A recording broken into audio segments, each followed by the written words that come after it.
Welcome to KTV. ఇప్పుడు రాయలసీమలో Kadapa corporation delimitation పైన తీవ్రమైనటువంటి చర్చ నడుస్తోంది. ఈ చర్చలో అటు అధికార పార్టీకి ఇటు ప్రతిపక్షానికి కూడా ఇద్దరికి కూడా ఆమోదయోగ్యం కానీ డీలిమిటేషన్ ప్రక్రియ పైన చర్చ నడుస్తోంది.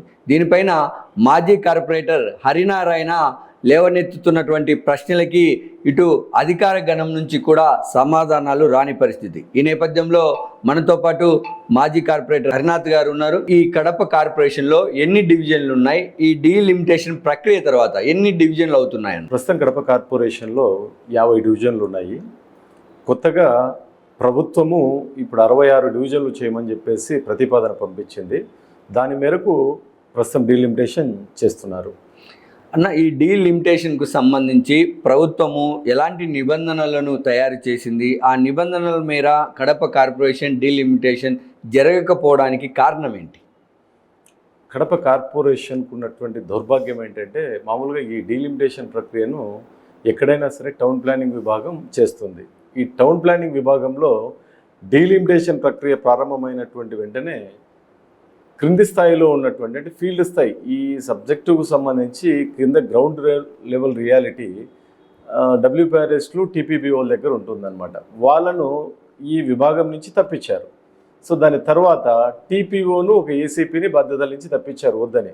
కానీ ఒక్క అధికారికి ఒక ఏసీపీకి మాత్రమే ఈ బాధ్యతలపై చెప్పి ఆయన మాత్రమే చేయమని చెప్పారు. ఒక్క వ్యక్తి చేశారు. ఆయన ఒక వ్యక్తి కావడం వల్ల అతనికి అవగాహన లేదంటే కనుక చట్టం ఎందుకులే అనుకున్నారో నాకైతే అర్థం కాలేదు కానీ అస్తవ్యస్తంగా చేశారు. దీంట్లో ఈ డీలిమిటేషన్లో ఎక్కడా ప్రభుత్వ నిబంధనలు పాటించలేదు. దానికి కారణం ఏంటంటే, మనకు ప్రభుత్వం నుంచి ఉన్నటువంటి నిబంధన ఏంటంటే 2011 సెన్సెస్ ప్రకారము డీలిమిటేషన్ చేసి 2026 పాపులేషన్ అంటే ఆ డివిజన్లో ఎంతైతే ఉంటారో జనాభా ఆ ఓట్లు రిలీజ్ చేయమని చెప్పి ఉత్తర్వులు ఇచ్చారు. దాని ప్రకారం 2011 సెన్సెస్ ప్రకారం మనకు 3,42,000 చిల్లర జనాభా ఉంది.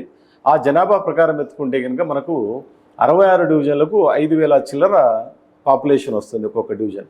సో దీన్ని 10% plus or minus 10% plus or minus అంటే కనుక 4,500 నుంచి 5,500 వరకు పాపులేషన్ ఒక డివిజన్లో ఉండాలి.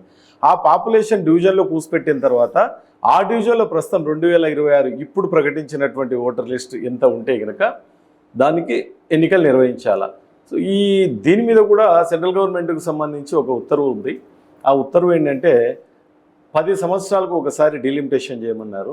దాని ప్రకారం ఎత్తుకుంటే లాస్ట్ జరిగినటువంటి స్థానిక సంస్థల ఎన్నికల్లోనే ఇక్కడ డీలిమిటేషన్ జరిగింది. ప్లస్ ఇప్పుడు సెన్సస్ జరుగుతుంది, ఇప్పుడు జనగణన జరుగుతుంది కాబట్టి ఈ డీలిమిటేషన్ వచ్చిన తర్వాత చేయొచ్చు. కానీ ఎందుకు ప్రభుత్వం ఇప్పుడు డీలిమిటేషన్కు ఉత్తర్వులు ఇచ్చిందో అర్థం కావడం లేదు. ఒకవేళ వాళ్ళు ఇచ్చి 66 చేయమన్నా కానీ ఆ 4,500 నుంచి 5,500 ప్రాతిపద వరకు చేయాల్సినటువంటి పరిస్థితుల నేపథ్యంలో అధికారులు ఆ విషయాన్ని విస్మరించి ఒక 3 డివిజన్లు 21, 25, 66 ఇప్పుడు ప్రకటించినటువంటి 3 డివిజన్లలో ఒక డివిజన్లో 2,400, ఒక డివిజన్లో 3,000 చిల్లర, ఒక డివిజన్లో 3,700 చిల్లర పాపులేషన్ ప్రకటించారు. సో ఇంకా మిగతా రిమైనింగ్ డివిజన్స్ వచ్చేసి ఆజుబాజు వచ్చినాయి. ఇక్కడ ఒక డివిజన్లో 5,000 పాపులేషన్ వచ్చిందంటే కనుక ఈ సెంట్రల్ గవర్నమెంట్ యాక్ట్ ఏదైతే 10 సంవత్సరాలు ఉందో దానికి ఇప్పుడు జరిగేదానికి సహేతుకంగా ఉండదు. అంటే డివిజన్ డీలిమిటేషన్ అన్బ్యాలెన్స్ వస్తుంది. ఇప్పుడు 16 సంవత్సరాలు అయింది. 2011 ఇది 2026 అంటే 15 సంవత్సరాలు అయింది. 15 సంవత్సరాల్లో విలీనమైన పంచాయతీలో ఉన్నటువంటి ఏరియాస్ వచ్చేసి విపరీతంగా పెరిగాయి హౌసెస్. వాళ్ళు అక్కడ వచ్చేసి పాత జనాభా దామాషా పద్ధతిని తీసుకుంటే వాళ్ళు వచ్చేసి ఒకవేళ ఉదాహరణకు 5,500 పాపులేషన్ ఆ డివిజన్లో తీసుకున్నామంటే కనుక ఇప్పుడు ఓటర్లు చూస్తే కనుక 8,000 వరకు వస్తారు. ఎందుకంటే 2011 తర్వాత వాళ్ళు అక్కడ వెళ్ళారు కదా. 2011 ముందు అక్కడ స్థలాలు ఖాళీ ఉంటాయి, ఇప్పుడు ఇల్లులు కట్టుకుని అక్కడ నివాసాలు ఏర్పరచుకున్నారు కాబట్టి తేడా వస్తుంది.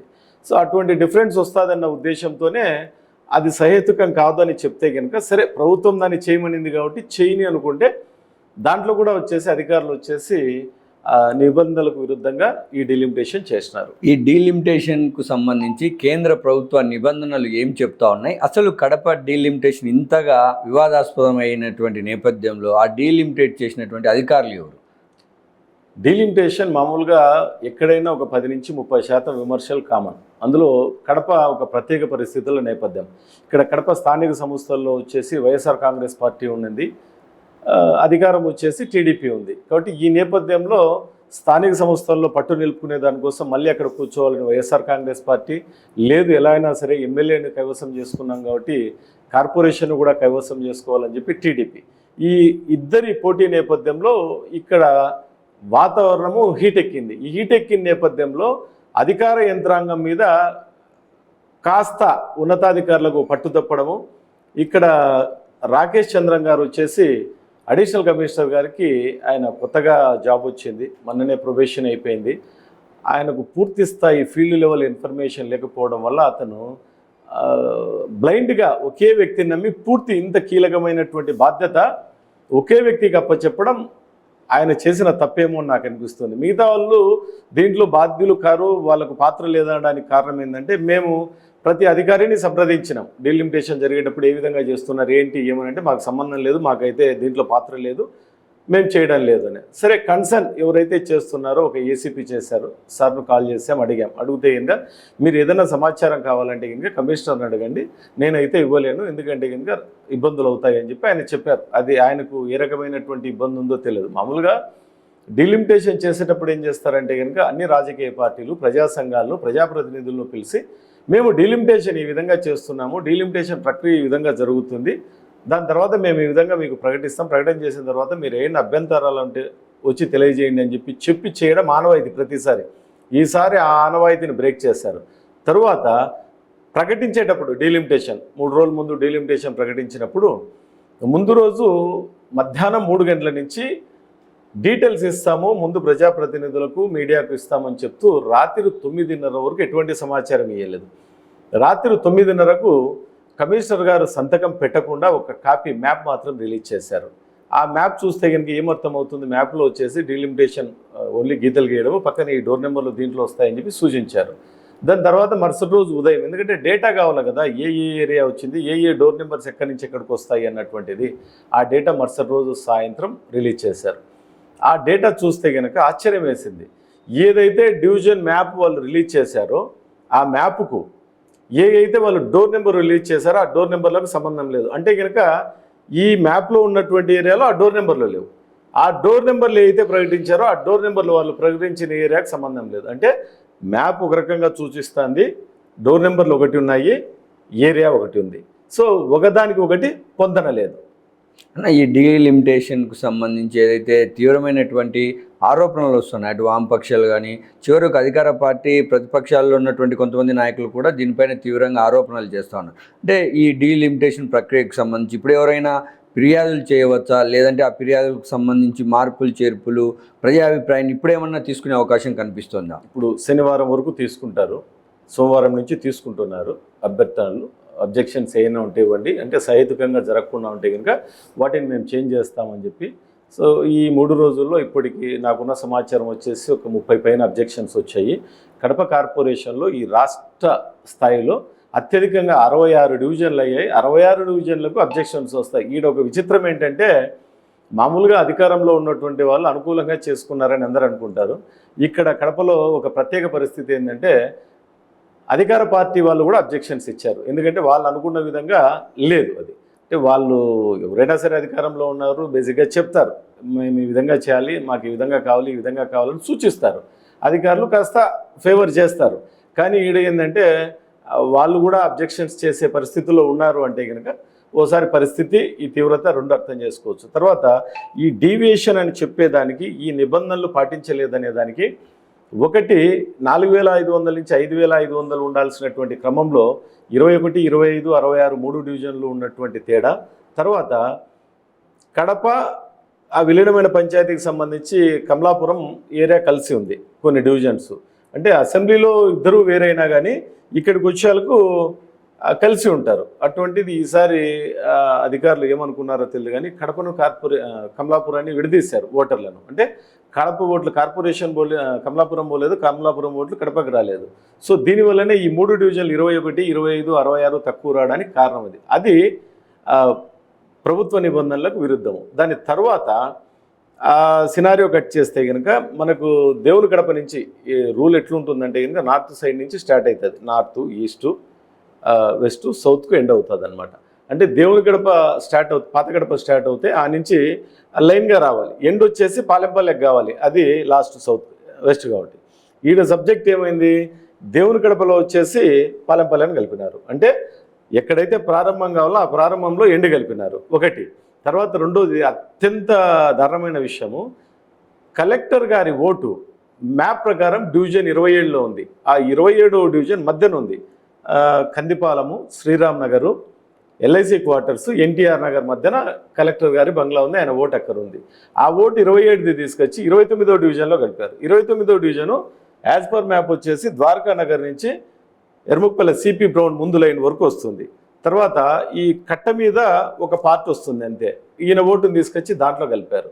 అదేవిధంగా ఇంకొక డివిజన్ అయితే దారుణమైన విషయం ఏంటంటే కనుక అరౌండ్ ఈ సుందరయ్య నగర్ అని వస్తుంది, 37 door number, towards JMJ college దగ్గర వస్తుంది. ఆ ఏరియాని తీసుకొచ్చేసి భారతీ బార్ సందు దగ్గర కలిపారు. అంటే ఇప్పుడు వాళ్ళు అక్కడి నుంచి ఆడికి ఓటు ఏం రావాలంటే మినిమం ఒక 5 కిలోమీటర్లు ఉందన్నమాట, ఆ నుంచి అడిగి రాను. దట్టు ఇంకోటి ఏంటంటే కనుక ఆ ఏరియాను కూడా దీంట్లో చూపించాలి, డోర్ నెంబర్స్ ఉన్నాయి. దీని మీద అవగాహన లేకనే, ఎందుకంటే ఈ మామూలుగా ఈ డిలిమిటేషన్ చేసేటప్పుడు ఈ ఫీల్డ్ లెవెల్ సిబ్బందిని పెట్టుకోవడము, అదేవిధంగా రెవెన్యూ సిబ్బందిని తీసుకొని వాళ్ళ కాడ డోర్ నెంబర్స్ ఏ ఏరియా నుంచి ఏ ఏరియా వస్తుందన్న ఫీడ్ తీసుకొని వీళ్ళని కోఆర్డినేట్ తీసుకొని మ్యాప్స్ తయారు చేస్తారు. కానీ ఇక్కడ అవన్నీ ఏం జరగలేదు. అదేదో ఒక సినిమాలో ఉంది, వాళ్ళు పోయి కూర్చుంటే వాళ్ళు జ్యోతిష్యుడు చెప్తే ఏబీసీ పెట్టేసి వస్తే కనుక పోలీసు ఉద్యోగాలు వచ్చాయని ఒక సినిమా రవితేజ ఉంది. ఆ విధంగా దీంట్లో కూడా వచ్చి పెన్ను పేపర్ తీసుకొని మ్యాప్ గీసినట్టు ఉంది తప్ప ఏది వాళ్ళు ప్రకటించిన ఒకదానికొకటి పొందనలేదు. ఇప్పుడు ఈ డీలిమిటేషన్కు సంబంధించిన అభ్యంతరాలు స్వీకరణ తర్వాత ఈ మ్యాప్లో కానీ లేదంటే ఆ డోర్ నెంబర్లకు సంబంధించిన వాటిలో కానీ మళ్ళీ సరిదిద్దే అవకాశం ఏమన్నా అధికారుల నుంచి కనిపించే అవకాశం కనిపిస్తుంది? ఉంది, చేస్తారు. ఎందుకంటే ఈ అబ్జెక్షన్స్ పోయినాయి అంటే కనుక జరిగిన పొరపాటును సవరించుకొని, ఎందుకంటే ఆ పొరపాటు సవరించకపోతే అది సహేతుకంగా లేదు అంటే కనుక డీలిమిటేషన్ చేసిన అధికారుల మీద వేటుపడే అవకాశం ఉంది. ఎందుకంటే రాష్ట్ర ప్రభుత్వ ఉద్యోగులు ఈ పని చేసినా కానీ ఎన్నికల కమిషన్ ఆధ్వర్యంలో జరుగుతుంది కాబట్టి అధికారులు చాలా ఇబ్బంది పడతారు. కాబట్టి అది రెక్టిఫై చేస్తారు. అయితే ఈడ ఈ విశేషం ఏంటంటే కనుక అబ్జెక్షన్స్తో పాటు ఈ చేసిన ప్రక్రియ ఇతివృత్తం మొత్తం మీద అవినీతి ఆరోపణలమయం ఉంది కాబట్టి, ఎందుకంటే కొన్ని డివిజన్స్లో కొందరు డబ్బులు ఇచ్చి వాళ్ళకు అనుకూలంగా చేసుకున్నారన్నటువంటి అపవాదు కూడా ఉంది. తర్వాత ఆ కమిషనర్ గారి ఆధ్వర్యంలో ఒక అధికారి చేస్తారు, ఇంకొక అధికారి పాత్ర మాత్రమే ఉందని పత్రికలో రావడం కూడా మీరు చూస్తున్నారు. ఇది కార్పొరేషన్ అంతా తెలుసు, స్థానిక ప్రజాప్రతినిధులకు అన్ని పార్టీలకు తెలుసు ఈ విషయము. వీళ్ళందరూ ఇప్పుడు ఈ ప్రక్రియ మీదనే ఫిర్యాదు చేయబోతున్నారు. ఎవరికి? కమిషనర్కి అయితేమి, కలెక్టర్ గారికి అయితేమి, ఎన్నికల కమిషన్కి అయితేమి, సిడిఎంఏకి అయితేమి. ఈ జనాభా ప్రాతిపదికన కాకుండా డీలిమిటేషన్ ప్రక్రియలో ఎక్కువగా రాజకీయ ప్రాతిపదికన ఈ డివిజన్ల ఏర్పాటు జరిగింది, దానివల్లనే ఈ అన్ని సమస్యలు వస్తూ ఉన్నాయన్నటువంటిది ప్రధానమైనటువంటి ఆరోపణ. దీనిపైన మీరేమంటారు?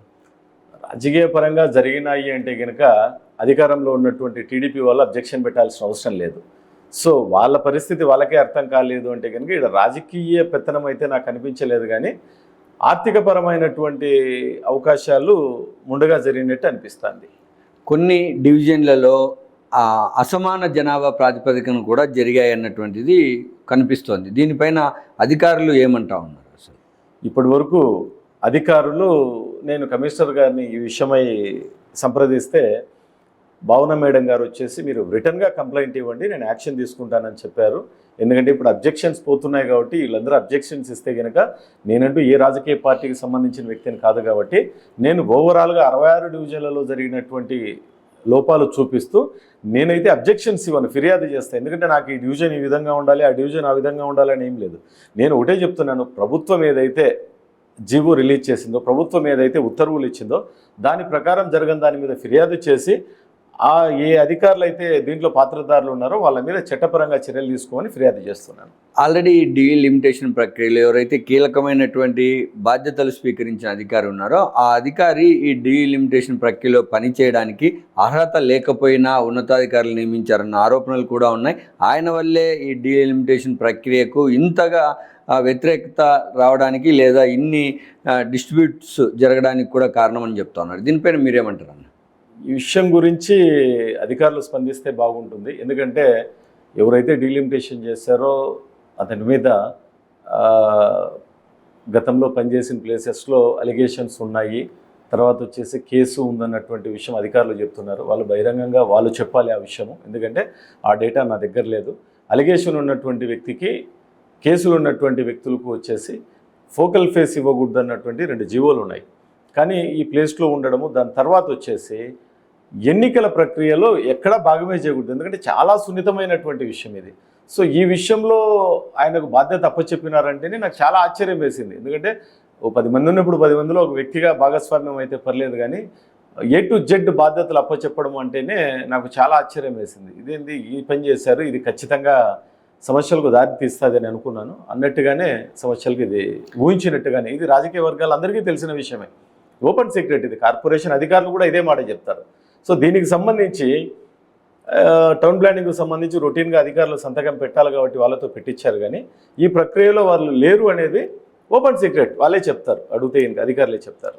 ఈ డీలిమిటేషన్ ప్రక్రియకి సంబంధించినటువంటి గందరగోళ పరిస్థితులు, తర్వాత వీళ్ళు ఎవరైతే అబ్జెక్షన్స్ ఉన్నాయో అవన్నీ ఇచ్చిన తర్వాత మళ్ళీ ఈ కొంత గందరగోళం, కొంతవరకు సమస్య తీరచ్చు, కానీ పూర్తిగా తీరే పరిస్థితి కనపరాదు అన్నటువంటిది ఏదైతే కొన్ని సంఘాల నుంచి కావచ్చు, లేదా ఈ కార్పొరేషన్ మీద పనిచేసేటటువంటి వ్యక్తుల ద్వారా కూడా వినిపిస్తుంది. దీనిపైన నిజంగా అంత లోతైనటువంటి సమస్య ఉందంటారా?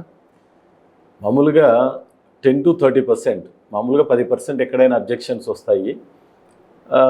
ఇది ప్రత్యేకమైన పరిస్థితి కాబట్టి వైకాపాకు టీడీపీకి, ఇది కడప కాబట్టి ఒక 30% కంప్లైంట్స్ రావడం కామన్. కానీ ఆశ్చర్యంగా 100కు 100% కంప్లైంట్స్ వచ్చేది ఈ కడపనే. ఎందుకంటే డీలిమిటేషన్లో అన్ని లోపాలు ఉన్నాయి కాబట్టి 100కు 100% కంప్లైంట్స్ వస్తున్నాయి కాబట్టి ఖచ్చితంగా ఇది అధికారులు పునఃసమీక్షిస్తున్నారని ఆశిస్తున్నాం. ఆ పునఃసమీక్షించకుండా దీన్ని ఇట్నే ముందుకు పోతే కనుక ఎవరు కోర్టుకు పోయినా కానీ ఈ ప్రక్రియ ఆగిపోతుంది. థ్యాంక్ యూ అన్నగారు. Thank you.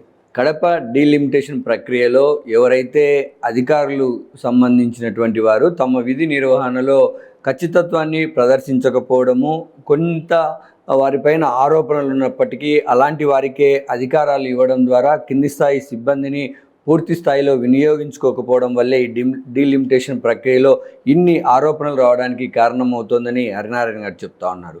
ఇప్పటికైనా సున్నితమైనటువంటి ఇలాంటి అంశాల పట్ల అధికారులు నిక్కచ్చితమైనటువంటి అధికార గణాన్ని ఉపయోగించి చేస్తే ఇలాంటి ఆరోపణలకు తావు లేకుండా ఉంటుందని కేటీవీ భావిస్తుంది.